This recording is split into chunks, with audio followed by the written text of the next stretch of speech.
जो हर देवी देवता की पूजा करते हैं, उनके साथ क्या होता है। आज मैं आपको एक ऐसी सच्चाई बताने जा रहा हूं जो शायद आपने कभी सोची भी नहीं होगी। एक ऐसा रहस्य जो हमारे मंदिरों में, हमारी पूजा पाठ की विधियों में और हमारी आध्यात्मिक यात्रा में छिपा हुआ है।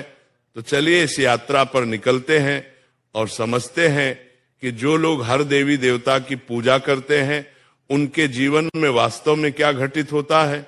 कल्पना कीजिए एक व्यक्ति की जो सुबह उठकर सूर्य देव को नमन करता है, फिर गणेश जी की आरती करता है, फिर शिव जी का ध्यान करता है, दोपहर में लक्ष्मी माता की पूजा करता है, शाम को हनुमान जी के मंदिर जाता है और रात को दुर्गा माता का पाठ करता है।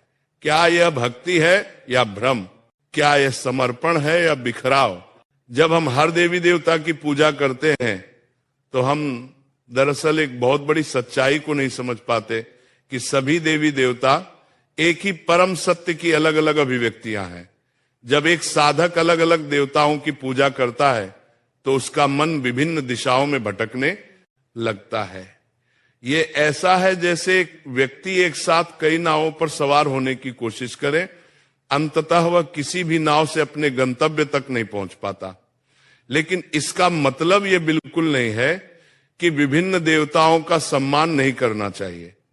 हमें यह समझना होगा कि सभी देवी देवता एक ही परमात्मा के विभिन्न रूप है और हमें अपनी साधना में एक केंद्र बिंदु चुनना होगा।